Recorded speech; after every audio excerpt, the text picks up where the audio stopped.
Thanks for tuning back in. In the last episode you've seen me cutting up this Diecast engine to make it fit on this FG Sportsline two-wheel drive chassis. The plan is to convert it into a real classic American muscle car with a bit of a drag racing vibe to it. So in order to do that, I wanted to put something in there that complements the look a bit. So I chose to go for a Diecast V8 engine. There is no manual to do this, it's just improvise as you go. So I cut off the bottom of the engine last week and needed to figure out how to make it fit. I figured that out right now, so it's time for a tiny video update. Show you guys exactly how I did that.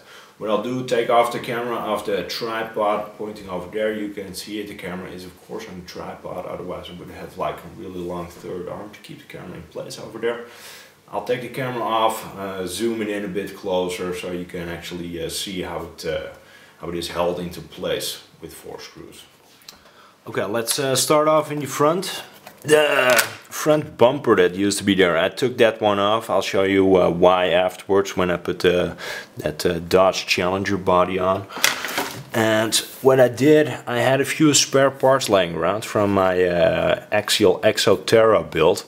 These well, call them rods over here, are actually used to hold the light bar into place. I will put a parts number in the description box below the video so you can check it out if you want to put one of those V8 engines in your FG car.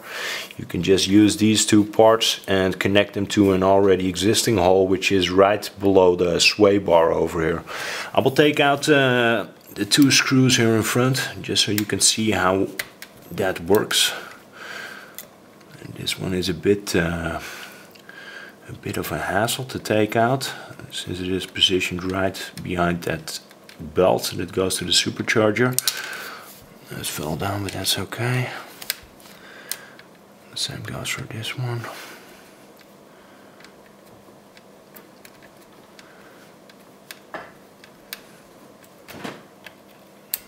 That's off. You can see you can just push these rods to the side, and that way that part of the engine has come loose.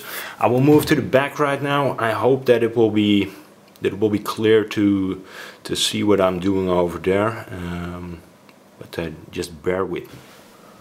Okay, right now we're behind the front shock tower. There are a few holes and a few bumps here as well. This bump is actually the pivot point on which the front shock is mounted. Same goes for the left side, and right beside it is a hole which is not used. So what I did, I used those 2 holes to put the screws through that mount to a bracket which I glued on the bottom of the engine. I'll just take those 2 screws out, wiggle it out of the spot that it's in right now, and show you what I did.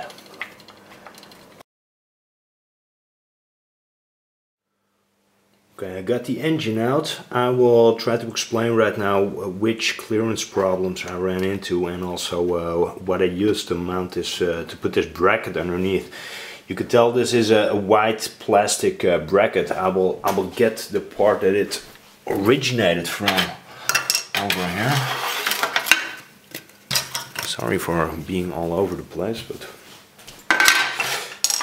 with the engine you get an engine stand. I know it says Ford on here. If you're a Mopar guy, I totally understand your frustration, but I couldn't wait until June because that's when the Mopar engines will be re-released. So I went for a Ford engine, since in the end the only part you will be seeing is the supercharger and the blower on top. So yeah, never mind these 2 logos, you know, it's going to be a Mopar car. I will have the courtesy to grind the logos of the cylinder heads afterwards. These stands, they come with 2 big brackets on them on which the engine casing mounts when you buy it. In the bottom, these are held into place with 2 screws each. I just took those 2 screws out, took the bigger mount which held the engine in position in the back, I believe, and I cut that one up with my Dremel, and I made it fit to the bottom of the engine. I glued it into place after determining where it needed to be, and I also made sure that I moved these two retainer, what are they? They're like a shock retainer with a tiny set screw inside them. I moved those front a tiny bit just to get enough clearance for the bracket to fit over the links that hold the shocks into place. After it was pushed down far enough, I drilled the holes for the screws and put everything together. In addition, you have these two, these are light bar holders for the Axial Exo Terra that keep the engine in position in front, and it works surprisingly well. You still have all the room you need for these cable brakes. You can access absolutely everything, and there is enough clearance for the shocks to be compressed. Okay, now to put the engine into place again, I just simply bend these two rods to the side. Make sure that I have enough slack here on my cable brakes. I got the space that I need over here to fit the bracket that I made between the front shock tower over here and that tiny shock retainer that is positioned a bit in front over there. So in theory I can just slide this over those two rods that hold the shocks into place.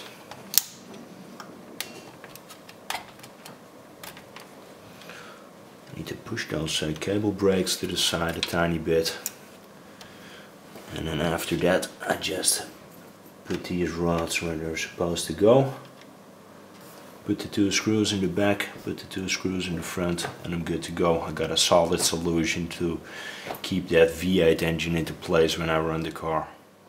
Okay, the engine is in place. I already drilled the holes for the body posts that come out of the side, and you also have two additional ones coming out of the back. I won't show those yet for a good reason. You will find that out later.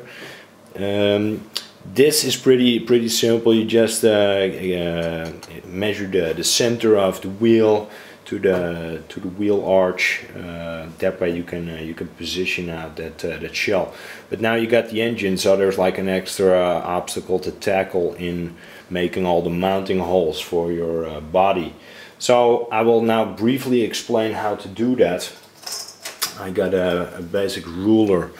I just measure up the amount of space that I need to cut away for this supercharger and the blower. And with that I made a small template which fits over there quite nicely. Then I took a ruler.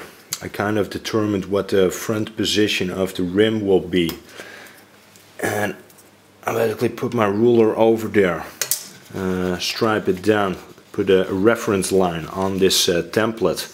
After that I take the engine out completely using those 4 screws again.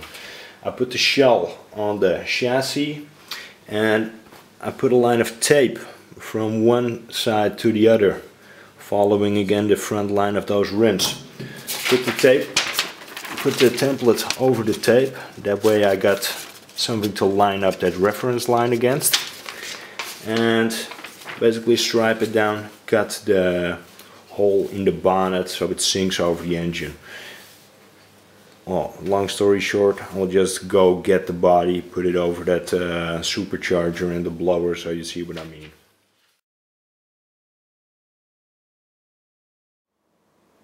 Well, so far so good on mounting the engine. If you have any questions, if I forgot to cover something, or if something is unclear, just leave me a comment in the box below, and I will try to reply to your question if I have the answer. Again, this whole build is all improvised. There's no rules, so if you want to do things differently, just do it, and I don't know, maybe shoot me a message, an email, or keep me informed on your projects. As you can tell, there is still plenty of work left to do. For example, the tires, got something special going on for those. Want to add a few more bits and pieces before I can finally paint up this car. I hope you will tag along, and if you haven't subscribed already, press the subscribe button, and I hope to see you around.